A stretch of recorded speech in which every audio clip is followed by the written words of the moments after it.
Hey, girls and guys, welcome to episode 7 of On the Couch with actual Warren and Melissa That's really this on time. the couch with Warren and Melissa. Um, firstly, we can't believe it's actually been 7 episodes already. It's absolutely crazy how quickly this journey's gone. Melissa's normally at the back of the scenes with Charlie while we get our guests. This all happens in our lounge. So we've got someone looking after Charlie tonight, and she's in a room. So if you hear toddler noises, we're Is what just it a is. normal couple doing normal things with a normal kid that loves having a good time. So yeah, that's that. And yeah, thank you for joining us for another episode. Tonight is all about us. People have asked a couple of questions, and we thought we'll just chat about 10 questions each personally, and then also some of the listeners' questions. And we came up with 10 questions. I don't know, Melissa's might be better than mine. We'll see. Something like a riding. But yeah, so let's kick it off. Okay, let me go. I'll go first. Oh, gosh. So tell us about your first riding experience. Oh, gosh. You would start with that, eh? If I remember. Well, I can't remember the place. It was opposite from Murati. yes, I was going to say it was in Stellenbosch. Yeah. I mean, I'm sure the people listening would know where it is. I'm pretty sure it's this. I think Dalvera is the name of the farm. The that's it, Dirtopia yes. slash. Dirtopia, that's actually That's it. the one. Yeah. My very first ride on a mountain bike, and they take me there. I don't think we've been back since. No, we've never been back. I'm still a little bit traumatized, to be honest. I could ride a bicycle, but I had no experience on gravel. I used to ride my BMX around the block at home. To be was my fair, we had no experience. experience on gravel either. True, but you had done a couple of Yeah, a mountain couple of bike rides before that, and I decided to tag along. I think it was you and Eddie. Yeah. And we go uphill, and I'm fine with the uphill. You get a bit huff puff in the chest, and I'm fine. And then we go downhill on a farm. And it looks like Jeep track, but there are rats on this downhill. It was in winter. It was a bit of It was rain. in winter. It was ratted. I don't know how to approach the stuff, and we start going downhill faster than I anticipate. And next thing I know, I go over this rut, and I have my legs out wide like this, and I'm barely holding on. And just as I think I'm about to crash, we get to the bottom of the hill. And that was my You last stayed on? experience. Or my first experience. Yeah. And surprisingly not my last. Yes. Well, that was it. Yeah. And then you never touched a mountain bike for a while. No. Then I decided to fall by foot everywhere we needed to go. Yeah. Pretty much. No bikes. I mean, Melissa wouldn't even go to Mirandal. I mean, back in the day, there was a Mirandal yellow route, which was this tiny little route around the lower dam. And you wouldn't even do that. But do you remember the first time I did do that? I also asked you if you are crazy and you really want me to try this mountain biking thing. Yes. True story. Cool. It's a rough start. Yeah, that was your first experience. So tell me about your first ride, or what got you into mountain biking? So, I think a lot of people don't know this about me, but I used to do motor racing back in the day. So, I think I was involved in motor racing from a young age. I had family who did it. And then I finally got my first car, and I used to do the gymkhanas with my road cars. And then from there, I bought a GTI Challenge car. And we used to do track racing in Cape Town, went to P, we went to Joburg. And then that all became, like, I was obviously growing up and didn't have the money to continue that, didn't have a lot of sponsors. Finished second in the championship 1 year, which was quite cool. But nice. Motor racing is... Yeah, there's a lot of money that goes into it, and there's not a lot of reward. So it's kind of like mountain biking. I was gonna say. So I was like, cool, can't get a race car. Let's get a mountain bike. What they don't tell you is that a mountain bike costs twice as much as a race car and about 3 times more than a race car to maintain. Could have been racing right now. But the mountain bike was there because I needed a thrill, and the only thrill that I was getting was from racing cars. So putting a helmet on my head was really cool, and I got to do that with a mountain bike, which is why I think I started with cross country, but it never really stuck because firstly, it was just too tiring, and secondly, there was no adrenaline to it. I suppose it's different for everyone, but I prefer to go gravity, and I think you're going the same route. And that's where it all started. And then I think the first ride was at Mirandal because everyone started riding bikes at Mirandal. On the Jeep tracks, and then did some Wine to Wales and some longer rides. But yeah, definitely found the niche now, e-bike, descending, slightly gnarlier stuff. And yeah, that's where we're at. Yeah. And in loving it. Yes, absolutely loving it. And that's actually, the funny thing is, so that ties into my second question, which is why do you ride? Oh, literally, I have that there. So, yeah. Why do I ride? I ride. Firstly, I started riding because you started riding. So, as all good newly married couples do. Yeah, guys, ladies do not agree to anything on honeymoon because that's how it started for me. I had had my first experience, decided it wasn't for me, and then he was very sly and he caught me while I was still in honeymoon mode, literally on honeymoon, convinced me to give it one more try. We got back, we bought a mountain bike, my first mountain bike. A Merida hardtail. Yes, I loved that Merida actually, and that's how it got started. So I gave it one more shot, and I'm really glad I did because I really started to enjoy it after that. And it's been loads of fun ever since. And that hasn't actually been that long. It's been 4.5 years. Yep. So, literally after honeymoon. So yes. So yeah, about 4.5 years. Married. And it's been quite a journey. I think I started like 2 years before that. And so Melissa hasn't been, I haven't been riding a lot longer than you have. And yeah, it's honestly been a journey since then. But yeah, cool. Oh, it's me next. I'm going to go straight into it. The reason we are here. How YouTube, where and how that started. I always had a passion for editing and computers. So I have a background in computers. It's my day job. It's what I do. I enjoy the people aspect. So my day job is actually doing I run an IT department, and it's for an advertising company, and so it's people centric. So I enjoy the people side of it. I enjoy the dynamic nature of it, and that enabled me to get into the creative side of things. And so I really enjoyed editing, and I think Melissa bought me my first GoPro, and I was like, cool, we're going to start recording rides so I can edit it. And yeah, that's how this all got started. We didn't plan, just for those listening, we did not plan on it to get to this point. We never envisaged any podcast, any channel partners, any channels. I think we just our whole aim for this was, so we had a lot of people that invested in us to get us to the point that we are today, or from a riding point of view.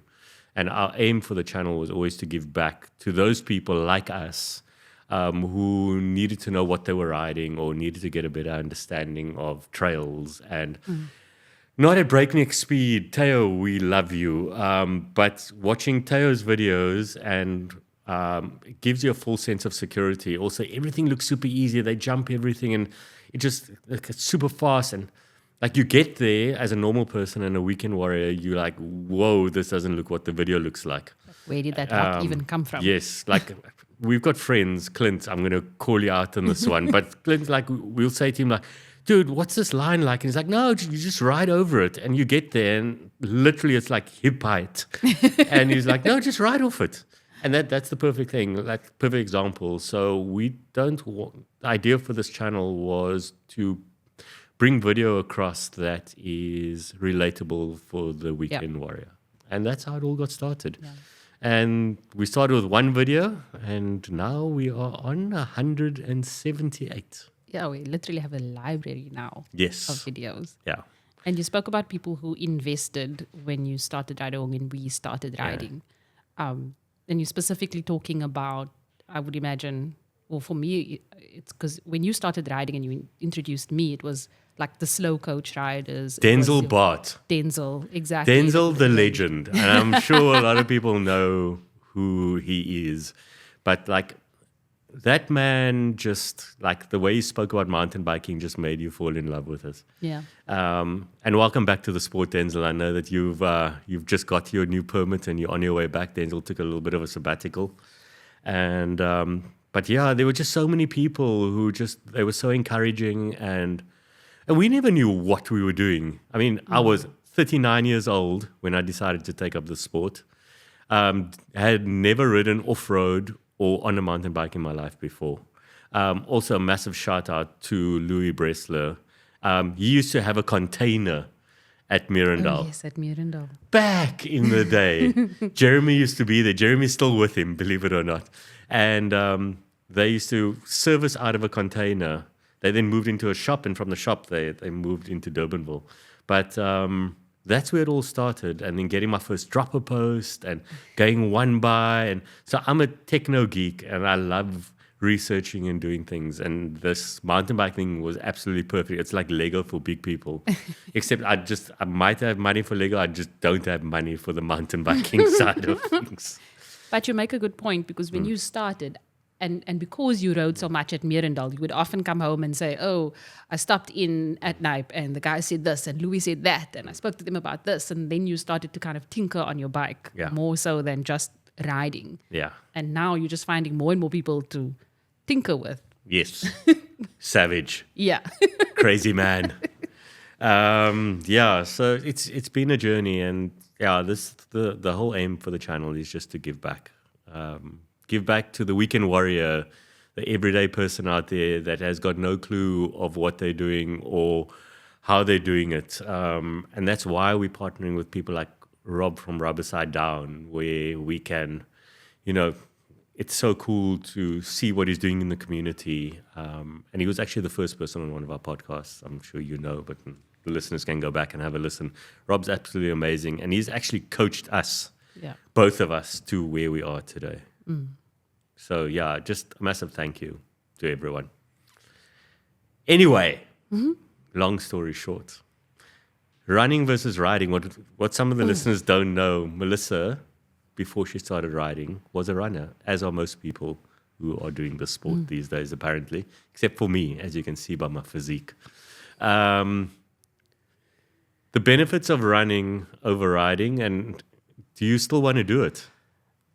Oh, yes, very much. I'm careful, or I giggle when you use the word runner, because that's quite a broad term. Just like I'm a weekend warrior mountain biker, I was a weekend warrior runner. So we're talking like 5K park runs and the odd 10K gun run or whatever. I really struggled in the beginning, but I love running. I love the struggle. I love being able to hit that 5K and better your time. It's the same kind of feeling when you achieve something in mountain biking. No, it's not. It's definitely not. For me, it is. And there's definite benefits. So I do try. I haven't been successful lately, but I do try and fit in some running, even if it is quickly on a treadmill. It really helps with fitness on the bike. And so they are not mutually exclusive. Running and riding together are the best combination, I think. For some people. But definitely the running not definitely me. Helps. No. I'm sure it does. I'm going to have to take you on a second honeymoon and convince you. I'm going to have great knees when I'm older.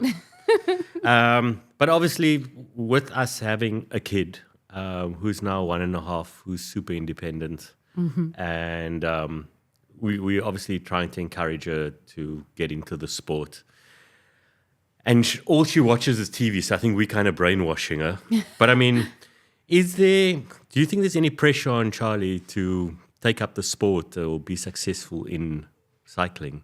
No, I don't think so at all. I think it comes down to the parents. And yeah, we take our riding seriously. And seriously is broad. Yeah, maybe not seriously, but you know what I mean. Like it's a big part of our lives. And you're right, we're half brainwashing her now because all she sees is us riding, or she sees riding on the TV. But I don't think that there's any pressure necessarily. I think that she will naturally have an interest because we have an interest.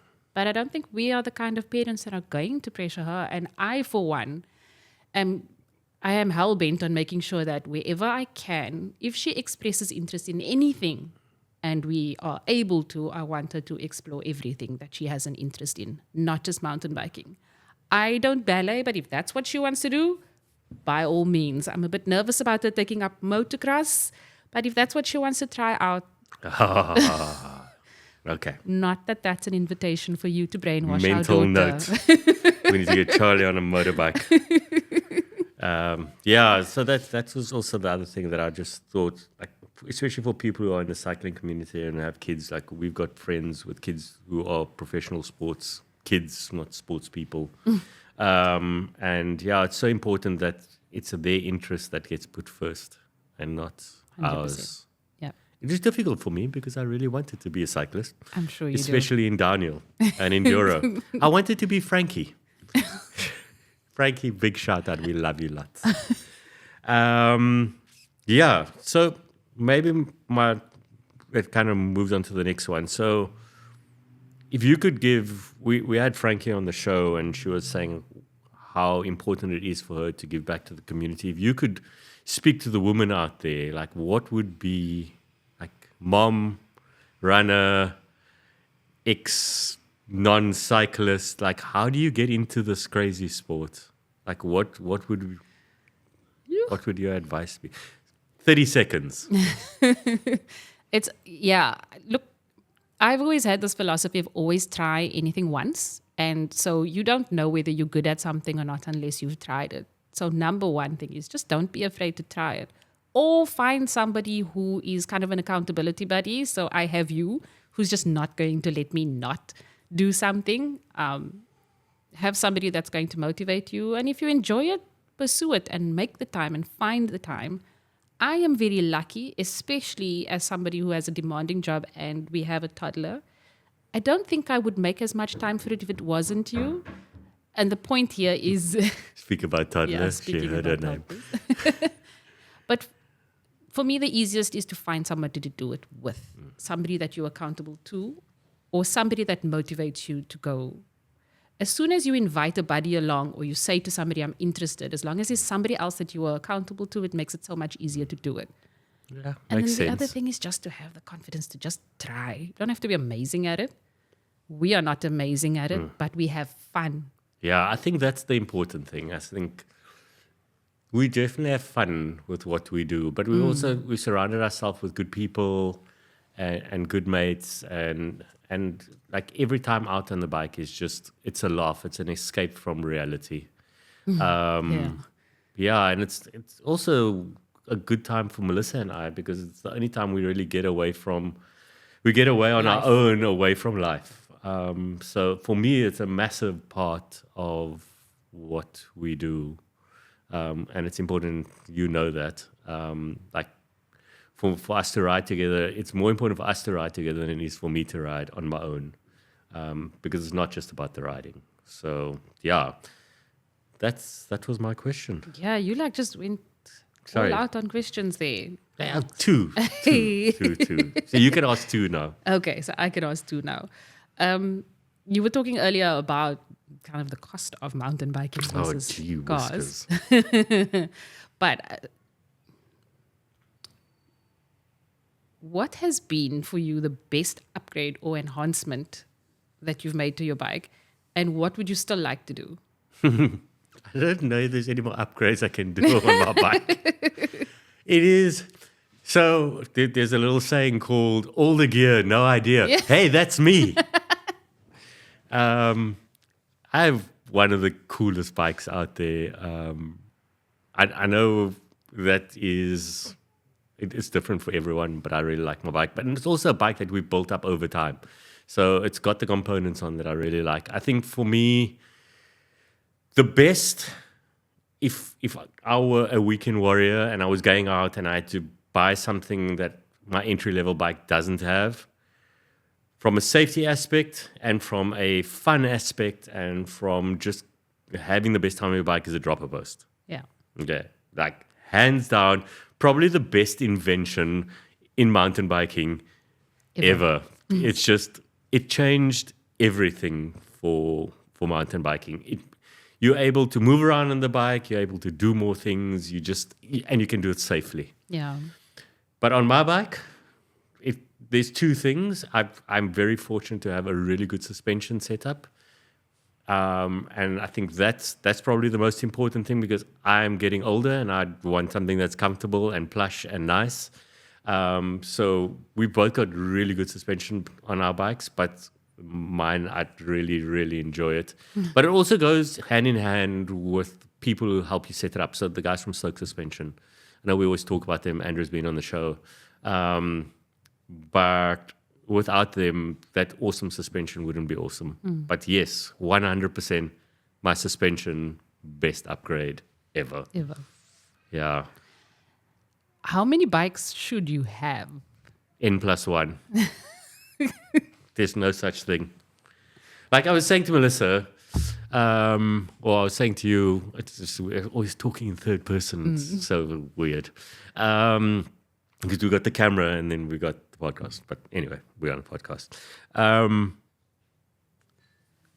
If we had to win the lotto one day, I would have... One day soon. I would have my bike now. I wouldn't sell it because it's a unicorn. It's really cool. And then I would have... I was chatting to someone about this the other day. I wouldn't have a gravel bike because gravel bikes on tar are really slow and inefficient. So I would have... Same on a trail then. Yeah, so I wouldn't have a gravel bike. I'd have my Enduro e-bike. I would have a road bike. And I'd have a downhill bike because I really want to go do downhill at some point. And I know you do too. And then I would have like a down country bike. So like 120, 130 mil travel bike that we can go do like a Wine to Wales comfortably. And that's it. Like my garage would have 4 bikes in it. Just for you? Just for me. Okay. I mean, I don't know what's on your... Whoa. Okay. Yes. Look, I don't know. I am in love with my bike. So for me, 1 bike's enough. But I hear you. I think the Wines to Wales and those things would be fun. And maybe our bikes are a little bit much for that. Yeah. And I would love to have a road bike as well, I think, just from a fitness aspect. And I still want to give the August or the Cape Town Cycle Tour another go now that we've been spent more time on the bike. Who knows? Yeah. So I think we did a 5:06 for our first time out on mountain bikes, which is apparently not a bad time. Yeah, but then my legs gave in at the end. So we want to go for a sub 5. Yeah, we'll see one day. Who knows? Who knows? Cool. How do you approach riding a new trail for the first time? Oh, gosh. You see, this is why we make videos, so other people don't have to. Fair enough, but you still have to answer the question. I'm a bit of a like, oh, well, here we go. I can't swear on the podcast, but you know what I would say? I was like, oh, well, here we go. And try it out. I've learned a lot in the last 2-3 years with the coaching that we've gotten from Coach Rob, which I think has really helped, because in the very beginning, besides not being confident on the bike, I was one of those look here right in front of you people. And as we've been getting better, you go a little bit faster, so you have to look further forward. And it's one of the things that was one of the fundamentals, he would call it, is to look ahead, right? And I think that if you look ahead and you're going at a comfortable speed, you should be able to read what is coming and prepare yourself.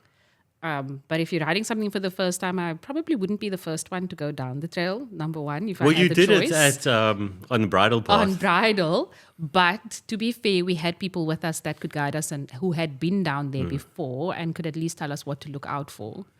But if you're going completely blind, just rely on your fundamentals, I would guess, and kind of go at a speed where you can react. Yeah. Well, it's interesting you say that, because in 4 weeks' time, we're doing SA Enduro Champs at Witfontein in George. Apparently, it's absolutely mental. Apparently, we are mental. And here's a bunch of weekend warriors who went and entered the full Enduro. And yeah, we're going to go give it a go. So we're actually heading up to George. Chris, massive shout out to you guys. Love the work you guys are doing up there in George. Yeah, we on our way. We'll see you soon. Look, I think we had a chat to some mates, Clinton, just been up in George now, and they were saying, look, it's not as bad as you think, but it's still not a walk in the park. It's not what we ride every weekend. Yeah. So we've been doing our bit to try and train. Yeah, I was gonna say, like, we're doing some prep while we can. We can't unfortunately go up to George with a toddler. But we're trying to ride some more technical stuff we haven't done before, slightly steeper stuff. I think on that note, for the listeners especially, I think you guys need to get out and ride the Cape Town trails. Yeah. Like we've done it now. There's so much to see. It's just unbelievable. There's so much out there. It's super steep. It's rocky. It's fun. It gets the blood pumping. It's very cool. Yeah. But yeah, so that was like, we've got this coming up now, and I suppose that those fundamentals are going to be important. Probably going to be key. Cool. So talking about getting the blood pumping. Oh gosh, it's not that kind of show. What's been your most harrowing, that's the word that comes to mind, experience on a bike? Like, what's been like hectic that stands out for you? Like, that was a moment. Falling behind you at Jonkershoek. Yeah. That was Red Phoenix. Yeah, somewhere towards the bottom. Eh? 1. Yeah. And Bennett had just revamped the trails, and I was following you down, and there was a double which I had seen from a mile away, and I wanted to hit it. And I don't think you saw it. I saw it. I wasn't practicing my fundamentals. I was just looking ahead, and not looking ahead. And we came into it at quite a speed, and you braked. And I was already preparing to launch myself, and you then squashed the double gap, and I was in the air. And I was like, probably following you too closely. And I then pushed the bike out, and I went over the handlebars and then hit my head into a rock. Yeah. Completely winded myself. And Irma's convinced that I fractured 2 ribs. It definitely felt like it. Yeah. But I got it back on my bike, and we went back up and we did another run down. And you were huffing and puffing, I couldn't completely out breathe. of breath. Yeah, I couldn't breathe all the way up. Couldn't breathe all the way down after that too. Couldn't breathe all the way home. Yeah, no, it was ridiculous. But got back on the horse and we carried on riding. Yeah. And that for me was that was rough. That was rough for you. Yeah. Yeah, talking about fundamentals, that obviously if we had just been looking a little bit further ahead, I suppose we could have avoided that. Yeah. Yeah. Coming back to fundamentals though, coaching, we've been with a few coaches in our few years. Obviously with Rob, actually I don't think the people listening know. So we are BICP, Yes. bike coaches, level 1 coaches. I think the nice thing about it is it taught us what the benefits are of knowing the fundamentals. But what are the benefits of going to a coach? Are you asking me that one? Yes. Okay. Well, for me personally, having been going to a coach, I immediately saw the change in my riding and my confidence on the bike, and the way that I approach my riding now. Like before, yes, you think about how you approach a trail, you think about what you are doing, but you also just like you're out there trying things and you just kind of go with the flow. And as soon as you know I'm going to be Rob now and I'm just going to use the fundamentals all the time. And as soon as those fundamentals are natural to you and it's bedded into your head, you have so much more confidence. And even when things go wrong, you adjust so much quicker when things do go wrong, so that by the time you get to the next feature, you're back on it. You're not still kind of snowballing into what will end Kind up of to be like a what happened disastrous to me at ride. Takai last week. Something something like that. Do you want to elaborate? Yeah, I'll let you finish first. Yeah, and I honestly think that having done that course, and thank you again, shout out to Vessel and Victoria who really helped us to get that certification, the BICP certification. They're the ones that brought it into the country, if I remember correctly. Thanks to that course, I also felt more confidence then when we started to host those group rides. Yeah. Specifically because we had quite a lot of beginners and intermediate riders that were And joining you could those actually, rides. just help them along. And 100%. another way of giving back, I suppose. One part of one of the modules in that BICP course is how to do a group ride. Like check that everybody has the right equipment before you get off on the trail. Make sure it's safe. Count the Exactly. numbers. All Exactly, of how those to sort of things. demonstrate certain things. So yeah, there is no way for me to express to you how important or what a difference it has made to have coaching, to meet coaches, and to know those fundamentals. It Yeah. has absolutely changed my riding, and I don't think that we would be half as safe or as confident if not. Well, that's exactly what happened in Takai. Is that I'm riding towards a rock, and there was nothing there on the other side, and I was able to adjust without killing myself, and got over it, and that was all just fundamentals, looking ahead, body position, Yeah, those kind of things. yeah.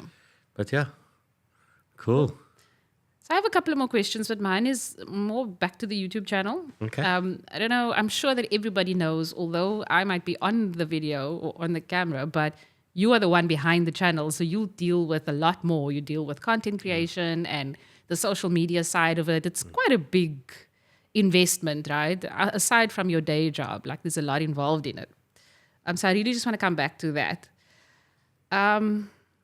I suppose I am curious to know, because we're now branching out into not just trail videos. There's the podcast. There is the winter series that we did with Stoke. There's these interviews that we're doing. We started doing Meet the Trail Builder. There's a lot of different avenues now. What's your favorite content to create? All of them. That was quick. Yeah. No, look, it all plays a part at the end of the day. I think what this has afforded us is the ability to meet amazing people and to tell their story.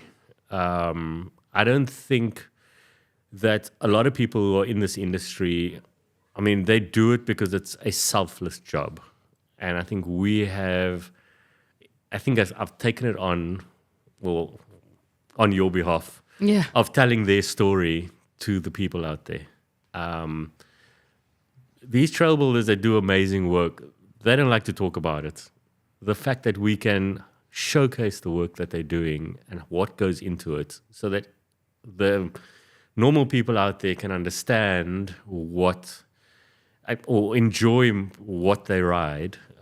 That's what it's all about. The bike shops, the people making a difference, the coaches, the people really helping the people out on the trails.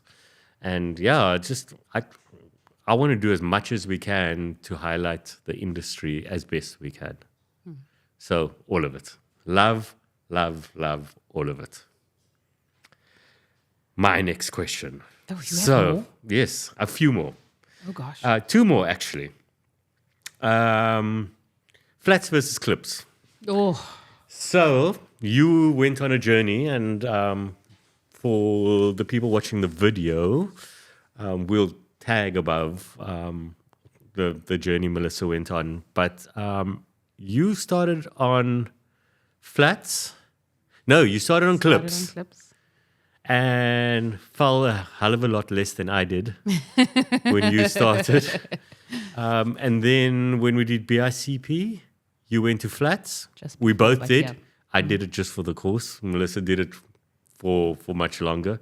And then a couple of months ago, you went back to clips. Obviously, it's slightly different from SPD. We're now on Crank Brothers.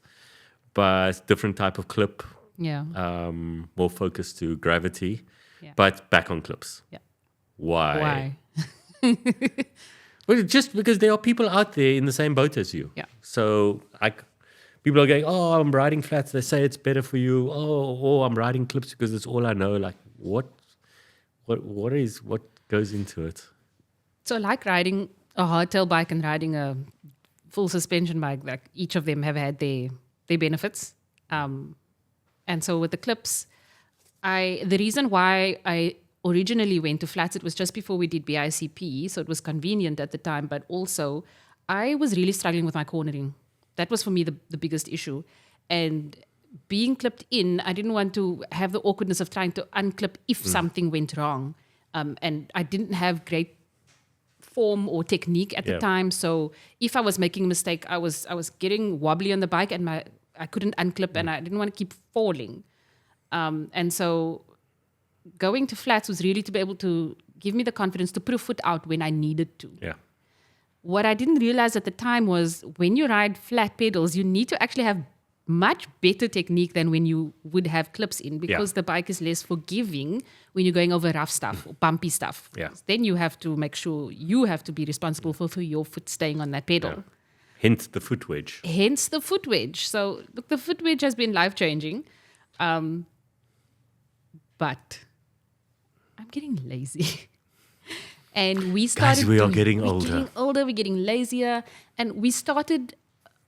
It was after I had moved to clips, we decided to try the enduro thing, if you recall. And I had so much fun, so much gears. But what I found was over the really rocky, bumpy stuff, like I didn't have the technique, or I wasn't loose enough to make sure that if I go over a really bad bump, that I wasn't losing a foot. Connection with the bike. Yeah. And what really bugged me was we were starting to learn to do jumps and drops. And although I was using the foot wedge and my foot wasn't coming off the bike, because I was so afraid of the bike dropping out from under me, I was overthinking everything. So my head was constantly, wedge, don't forget this. And while you're wedging, attack position or whatever. And so honestly, with that and knowing that we were doing more technical trails, I just wanted as little thinking as possible. And that's where we went to clips. Yeah. And I'm really enjoying it now. Yeah. But I think also it's important to note that the clips we're riding now, so Crank Brothers is a slightly different pedal and shoe combination, or clip to SPDs, Shimano. Shimano is very like you clip in and it's like the jail doors have shut and it's like you're in and it's locked and it's done. Whereas with the Crank Brothers, it's a bit more forgiving. You've got a bit more float, so the foot can move around on the pedal, and it's not the weight of the pedal on the SPD is kind of like in the ball of your foot. Where the Crank Brothers, we're riding mallet DH pedals, so it's got a proper base and it's like a flat pedal with the clip. Yeah, which is kind of cool. Yeah. And I think that's where the difference comes into it. So it gives you the benefits of the flat, but also the benefits of... Yeah, funny enough, I still do the wedge thing, even though I'm clipped in. It's not that you now just attach to the bike, but it just gives you that much more confidence. Yeah. That was actually, looking back now, was my last question. Wow. Because it felt like you had 21. Well, I got 3 more questions from people who have, or 4 more questions from people who have sent in and asked us to answer some stuff. But do you want to do that? No, we can. How many do you have left? I have 1. I have 2, but I only really want to ask the one. So ask it. Let's do it. So I told you I want to kind of keep with the YouTube and the content creation and stuff like that. And I mentioned that you also do all the social media. And so when you do things it's like... It's an absolute ball ache. Yes, sorry. 100%. Guys, like, we don't do this for the numbers. We really don't. We do it to share information. We do it to build gears. And we do it to get people onto the trails. But sure, guys, sometimes I wish I had more time in the day. I have a demanding job, and so does Melissa. But yeah, it's rough, right? It's rough. So you asked a question of Savage and of SJ, actually, and maybe not on the same platform, but on YouTube specifically, maybe 1 or 2 social media channels, comments. Most of them are really positive, which is great. we obviously get the odd one that's not so positive. Why are you guys so slow? Why can't you go faster? All the gear, no idea type There comments. we go. What's like you say, demanding job, the social media is a ball ache to begin with. Like, how do you even begin to deal? I just don't care anymore. It's that simple. Just let it be. I got to a point where I started and every negative comment was like, no, why are we doing this? I just don't care anymore. I mean, I think you said it when we started way back. If we can just have one person that is watching our video, that picks up his bike and goes onto the trail to ride it, we've achieved what we set out to achieve. Yeah. That's it. Yeah. I mean, it's that simple. If one person looks at our Instagram and goes, wow, that looks cool, let me go try it, we've achieved what we wanted to achieve. Yeah. There's so many of them. But you know what the cool thing is? Now that we've kind of built up a repertoire with people out there, they fight our battles for us, which is amazing. I think there's obviously going to be like no one out there does something that will please everyone. So we are there for the Weekend Warrior. We are there just to provide a platform that will make your riding safer and it will encourage you to get out there. And it's not going to be for everyone. Yeah. If you want to go watch the faster riders, please be my guest. That's not what... It's not our audience. That's not our audience. Yeah. I mean, we I don't know if you remember, we were riding at Bloomingdale at one night ride, and this dude, I mean, he must have been in his middle to late 70s, and he came up to us and he was like, I watched your video, and if it wasn't for your video, I wouldn't have ridden this trail. That's it. Yeah. I'm done. That is it. Yeah. That's why we do it. Yeah. We don't do it for the money. And I think that ties into a question that someone sent in as well, saying, what do you guys make from all of this? We make zero. Like, actually, we're in a negative. We're in a big negative. I can't even tell you how big the negative is. Equipment, bikes. We don't, like, nothing sponsored. I think that's what a lot of people want to start this. Maybe we're just doing it wrong. But people want to start this journey of being an influencer and a vlogger and a this and a that. It's hard work, man. Like, hard work. Get a job. Like, get a real job that pays. This doesn't pay. Like, if you really want to make money from YouTube, you need to be in like the hundreds of thousands of views. Yeah. Like, then you're making money. Yeah. You know what? It's probably best to be honest. Let's tell people how much we make. So we get an average of, give or take, I'm trying to think of the numbers now, but we get about 50 new subscribers a month, which is amazing. We're on about 1,600 subscribers now. And we do about 8,000 watch hours a week, which is a fair amount. Yeah. We make 156 Rand a month, people. 156 Rand a month on YouTube. On a good month, we make 188. Okay? I mean, one morning ride out costs us around that. Yeah, and you guys know how expensive the sport is. And I mean, that's us doing a podcast bi-weekly. That's us doing all our social media. That's doing 2 ride videos a week, sometimes 1 a week. Obviously, it's been winter now and it's been raining and we don't get out much. But that's hopefully all changing soon because I need to get on my bike. But yeah, that's what it's about. We pay for our bikes. We pay for our gear. Yes, we have amazing partners. Liat, unbelievable partner. They help us with our gear. They get behind us when we do events. They are fantastic. And we wanted to partner with them because of the fact that they are truly South African and that they have really good products in the industry. So it kind of tied in and they partnered with us. Cirque Suspension Works. We pay for our servicing. We pay for our for our suspension. We pay for all of these things. We talk about them because, yes, they are a partner and they help us with certain things, but we pay for all of these things. We get behind them because we believe that they're trying to make a difference in how they work. And those are the people we tend to partner with. We partner with people who are truly out there to make a difference to cyclists' lives. So the Leets, so the Stokes, so the Irmfits. Irma is truly, she cares about people's bodies. Yeah. Like, it's her passion, which is why we partner with her. Like Paul Trails and the work Darren's doing with the community. And so this will explain to you why we have these guys on our side. So we don't have sponsors. We got partners and people that partner with us to bring the gears of mountain biking across. So for those people who think that we are rich and famous, we are neither rich nor famous. There are more famous and more rich people out there, but what we are trying to do is make a difference.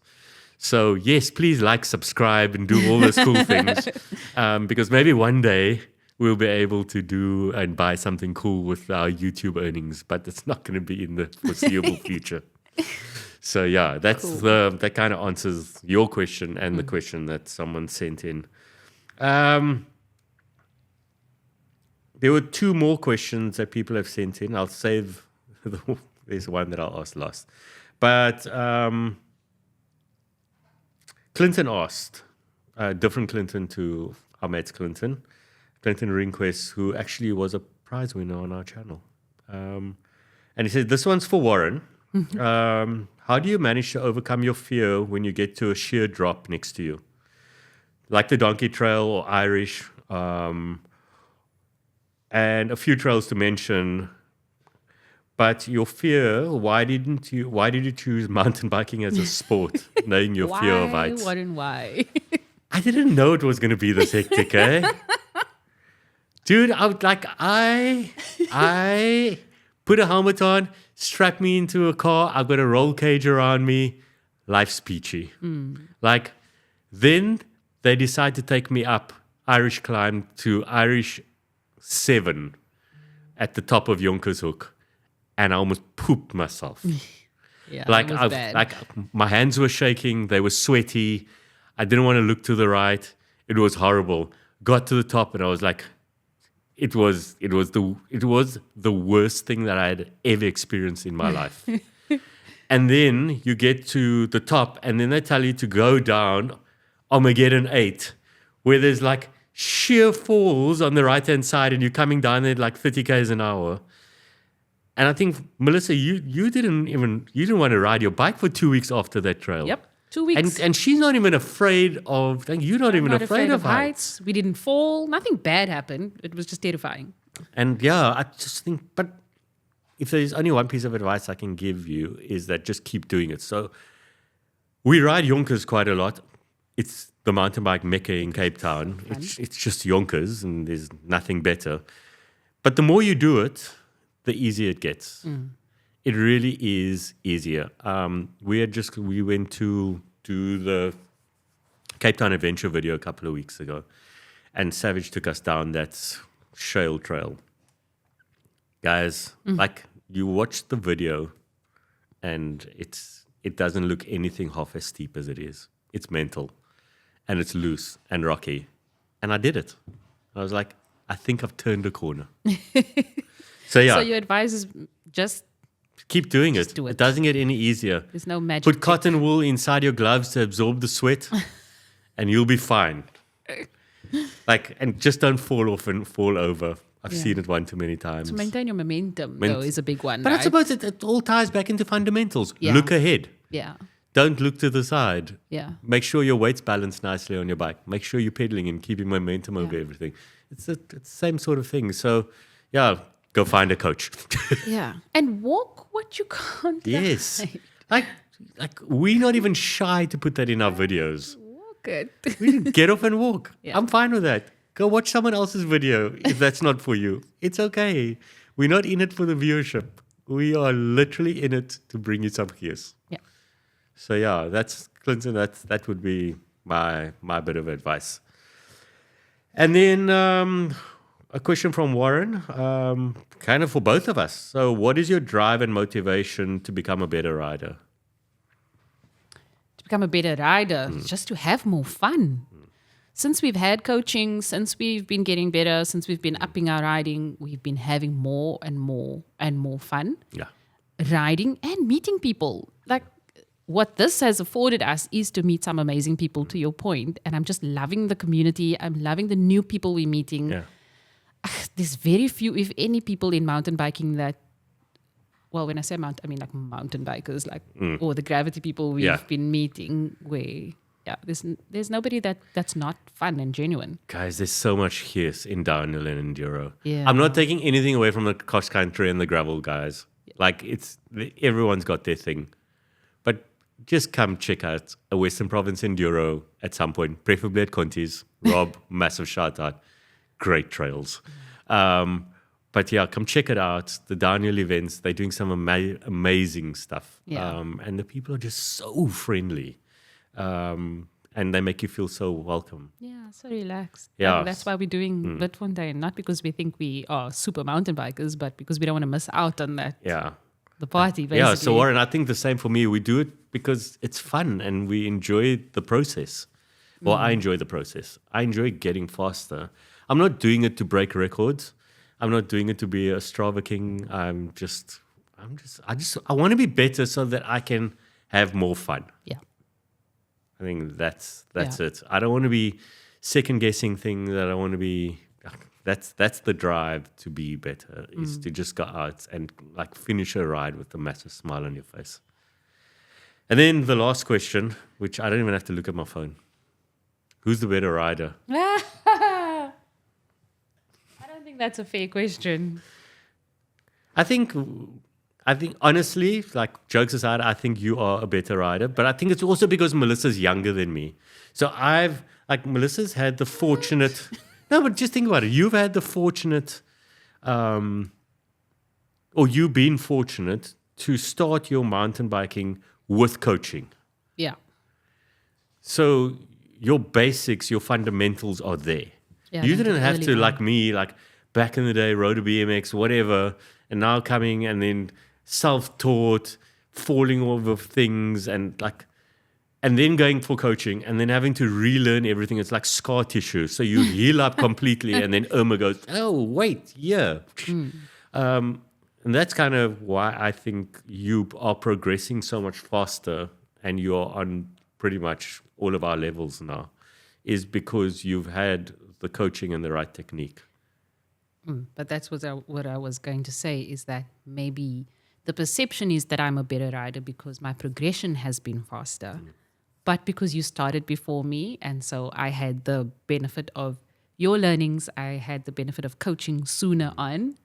And I mean, we've spoken about this, I'm sure you don't mind me saying, but I do think that the disadvantage is that I can only get faster following you, but you following me is not going to get you very far in your progression.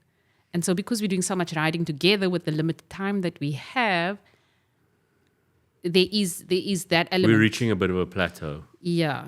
But we'll get there, I think. We will. Look, I'm trying to, I think on Sunday mornings now, I ride with slightly faster people. Not that I don't Which is like riding with important. you, but it means that I can get faster and you can get faster. So it's it's a thing. But yeah, I think that's probably where I would say it is. You fundamentally, you are better than I am because you're not stuck in your ways, where I'm still trying to fight demons. That's intense, dude. Yeah.